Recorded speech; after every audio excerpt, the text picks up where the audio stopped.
নমস্কার, জয়শ্রী গণেশ আপনাদের প্রত্যেককে জানাই স্বাগতম আজকের বিশেষ পর্বের অনুষ্ঠানে। আজকে আলোচনা করব যে রাশিটিকে নিয়ে, সেটি হচ্ছে মীন রাশি। মীন রাশির মার্কারি ট্রানজিট কেমন? আচ্ছা বলুন তো, মার্কারি কোন রাশিতে নিচস্থ হয়, ডেবিলেটেড হয়? মীন রাশিতেই ডেবিলেটেড হয়। মীন রাশিতে আমরা মার্কারির নিচস্থ অবস্থা দেখতে পাই, দ্যাটস ভেরি ট্রু। বহু জাতক জাতিকারা রয়েছেন যাদের ডিস্টারবেন্স প্রচুর, মানসিক স্ট্রেস নিতে হচ্ছে, বিভিন্ন রকম যন্ত্রণার মধ্যে দিয়ে কন্টিনিউ করতে হচ্ছে জীবনচক্র। আমি একটা সিম্পল কথা আপনাদের বলি, দেখুন মার্কারি আপনাদের পঞ্চমে আসছে, বিপরীত রাজযোগ নয়, সরাসরি রাজযোগে থাকবেন মার্কারি। আপনাদের কেন্দ্রাধিপতি, চতুর্থপতি এবং সপ্তমপতি, তিনি কোণে অবস্থান করবেন, and it's a very very great combination.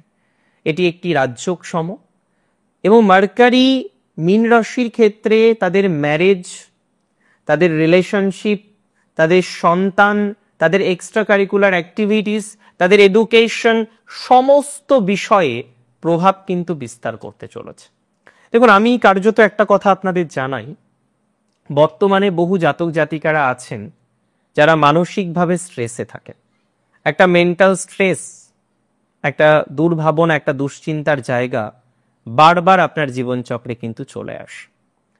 আমি মনে করি যে সমস্ত জাতক জাতিকাদের মেন্টাল স্ট্রেসের মাত্রাটা বেশি, দুঃখ যন্ত্রণা বারবার আসে, আবার চলে যায়, আবার আসে, মানসিক শান্তি বা স্বস্তি আগের থেকে মিনের বেড়েছে। কারণ সাড়ে সাতির দ্বিতীয় ফেজ অন্তত একদম ভয়াবহ আপনাদের নয়। আর রাহু ট্রানজিটের পর থেকে একটু রিল্যাক্সেশন বহু মিন ফিল করছেন, আমাকে জানিয়েছেন অনেকে। মার্কারিও কিন্তু স্বস্তি দেবে, কিছুটা শান্তি দেবে, অপার শান্তি কিনা জানি না, তবে শান্তি দেবে, কিছুটা স্যাটিসফ্যাকশনের জায়গাকে মার্কারি বৃদ্ধি করবে, যে স্যাটিসফ্যাকশনটা এখন অনেকে নেই। একটা স্যাটিসফ্যাকশনের অভাব অনেকে ফেস করছেন, একটা স্যাটিসফ্যাকশনের খামতি অনেকে ফেস করছেন। আমি আপনাকে বলে রাখি, যে সমস্ত জাতক জাতিকারা স্যাটিসফ্যাকশনের অভাব ফিল করছেন, স্যাটিসফ্যাকশনের অভাব ফেস করছেন, তাদের সেই স্যাটিসফ্যাকশন রিলেটেড বিষয়ে পজিটিভিটির মাত্রাটা বিস্তর বাড়তে চলেছে। যাদের রাশি হচ্ছে মীন রাশি, তাদের স্যাটিসফ্যাকশন ইনক্রিজ করবে, অনেক বেশি ইনক্রিজ করবে, আমি শিওরিটি দিচ্ছি। মীন রাশির একটা কথা মাথায় রাখবেন, আপনাদের কিন্তু রিলেশনশিপের জায়গাটা ভালো না, ইদানিংকালে খুবই সমস্যা হচ্ছে। একটা ছোটোখাটো বিষয় নিয়ে যেভাবে ক্রন্দল বা ঝামেলাগুলো বাড়ছে, আগামীতে এটি ঠিক কোন জায়গায় যাবে এটি নিয়ে বড় একটা সন্দেহ থেকে যাচ্ছে। আমি একটা কথাই বলবো, যারা রিলেশনশিপ থেকে ম্যারেজ করতে চাইছেন, মার্কারি ট্রানজিট ভালো আপনাদের জন্য, তবে একটা কনফ্লিক্ট আসবে। কোনো কোনো ক্ষেত্রে কনফ্লিক্টটা এমন হবে যে আবেগ বেশি হয়ে যাচ্ছে, এগোবো, এগুলো কোনো সমস্যা হবে না তো। আবার কোনো ক্ষেত্রে লজিক দিয়ে আপনি ভাবতে শুরু করে দেবেন। তবে কনফ্লিক্ট বেশি বাড়বে 18ই জুলাই থেকে 11ই আগস্টের মধ্যবর্তী সময়, কারণ এই সময় মার্কারি, যিনি হচ্ছেন বুধ গ্রহ, তিনি বক্র গতিপ্রাপ্ত হবেন। তো রেট্রোগ্রেডেশনে যখন একটা প্ল্যানেট থাকে, এটা মাথায় রাখবেন যে সেই প্ল্যানেটের ফলাফলগুলোর মধ্যে কনফ্লিক্ট বাড়ে।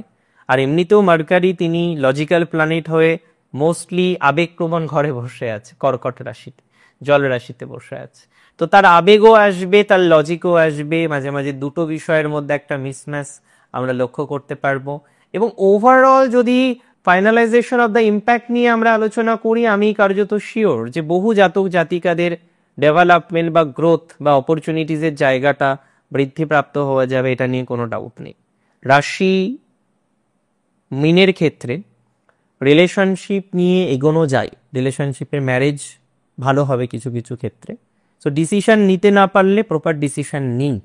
কিছু ক্ষেত্রে হয়তো কনফ্লিক্ট হবে, ডিসিশন নিতে পারবেন না, নানা লোক নানা মত দেবে, ডোন্ট গো উইথ দ্যাট। যদি আপনি মনে করেন যে না ভালো, আপনার গুরুজন যদি মনে করেন ভালো, এবং বিগত সময় যদি আপনি ভালো থেকে থাকেন, আমার মনে হয় দ্যাটস ইনাফ। অনেক ক্ষেত্রে আমরা জানেন তো জোটক করি, তো আমি বারবারই বলি অ্যারেঞ্জ ম্যারেজে জোটকটা ভালো করে দেখতে হবে, লাভ ম্যারেজেও জোটকটা দেখার চেষ্টা করতে হবে, বাট গঠনমূলকভাবে। যদি একান্ত নেগেটিভ থাকে তখন হয়তো আমরা অ্যাডভাইস দিই যে না, ডোন্ট গো।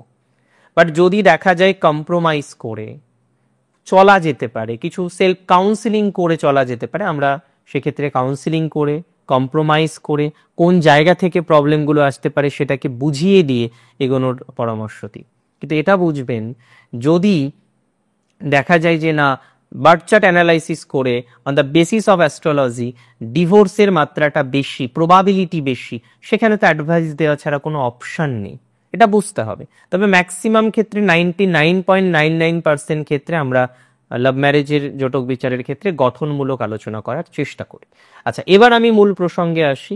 যারা ব্যবসা করেন, বহু মিনের ব্যবসায়ী আছেন, ব্যবসার জায়গাটা এই সময় খুব ভালো হবে, ব্যবসা ডেভেলপমেন্টের জায়গা দেখতে পাচ্ছি, ব্যবসা বাড়বে, অনেক ক্ষেত্রে ভালো যোগাযোগগুলো সংগঠিত হবে, কিছু নতুন যোগাযোগ পাবেন, ব্যবসা বর্ধিত হওয়ার সম্ভাবনা দেখছি, অনেক সোর্স আসার সম্ভাবনা দেখছি। যাদের বর্তমানে সোর্স কম, সোর্স নিয়ে একটা টানাপোড়েন চলে, অশান্তি চলে, সোর্স নেই, সোর্সের হীনতায় যারা ভোগেন, কনস্ট্যান্টলি একটা ভালো সোর্সের চেষ্টা করছেন, ব্যবসা স্টেবল হচ্ছে না, আজকে একরকম, কালকে আর একরকম, পরশু আর একরকম, তরশু আর একরকম, এই মর্মে আপনার কন্টিনিউশনটা হচ্ছে। আমি দায়িত্ব নিয়ে বলছি, যাদের ব্যবসার জায়গায় same same same problem face করে, তাদের প্রোগ্রেসিভ জায়গা 100% আসবে, তারা অশান্তি থেকে মুক্ত হতে পারবেন, তারা অশান্তি থেকে অনেকটা বেরিয়ে আসতে পারবেন। সো অত বেশি টেনশন করার দরকার নেই, অত বেশি দুশ্চিন্তা করারও দরকার নেই, আমরা আস্তে আস্তে প্রোগ্রেস করতে পারবো, অশান্তি অতটা হবে না। হ্যাঁ, যাদের অ্যারেঞ্জ ম্যারেজে একটা হিউজ ডিস্টারবেন্স ছিল, আপনারাও জানেন, আমি বারবার আলোচনা করেছি যে অ্যারেঞ্জ ম্যারেজ রিলেটেড বিষয়ে একটা ভয়াবহ ডিস্টারবেন্স চলছিল অনেক জাতক জাতিকাতে।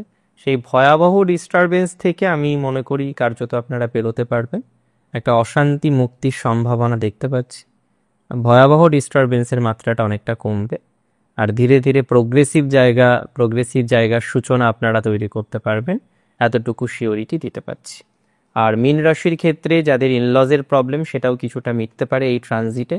তবে ইনলজের সাথে যদি অশান্তি দেখেন বাড়ছে, 18 জুলাই থেকে 11 আগস্ট কোনো রকম তার সাথে বার্তালাপ করার দরকার নেই, প্রয়োজন হলে দূরে থাকুন, এই সময় বাবার বাড়ি চলে যান বা অন্য জায়গায় থাকুন, বাট অ্যাটলিস্ট তর্ক বিতর্ক করবেন না, প্লিজ করবেন না, এই সময়টা কিন্তু সেন্সিটিভ টাইম।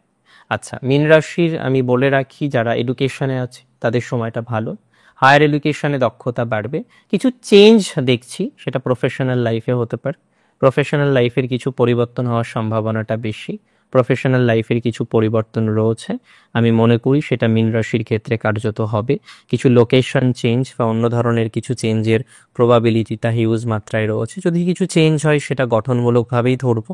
এবং যদিও 7.5 চলছে, বাট প্রভাব কম। আমি বারবারই বলবো, এক্সট্রিম নেগেটিভ ভাইবস থেকে আপনারা বেরিয়ে এসেছেন। আগে যেরকমভাবে অসুবিধা ছিল, আজকে অসুবিধাটা অনেকটা কম, বিলিভ মি, এটা অনেকটা ভালো দিকে যাচ্ছে। মিনের ক্ষেত্রেও গঠনমূলক অনেক বিষয়বস্তুগুলো কিন্তু রয়েছে।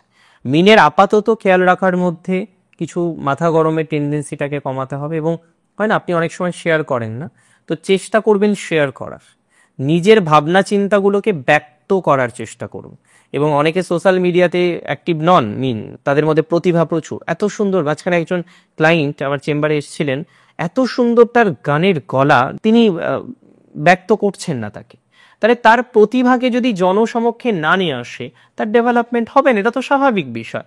সো এখানে বুঝতে হবে যে প্রতিভাকে যেন ব্যক্ত করতে পারে, সেই মর্মে যেন এগোনোর চেষ্টাটা করা যায় বা এগোনোর চেষ্টাটা করতে পারে। আর মিনের ক্ষেত্রে বুধের ট্রানজিট ভালোই যাবে, তো একটা দিন একটু ডিস্টার্ব আছে। ইন দ্য মিন টাইম যখন বুধ রেট্রোগ্রেডেশন আছে, ওই সময় আবেগটাকে কন্ট্রোল করবেন, খাওয়া দাওয়াটাকে নিয়ন্ত্রণ করবেন, এবং দূরে ভ্রমণ করার ক্ষেত্রে দ্যাটস ভেরি ইম্পর্টেন্ট, সচেতনতা রাখবেন। অনেক ভালো থাকুন আপনারা, সুস্থ থাকুন, স্বাভাবিক থাকুন। জয় শ্রী গণেশ।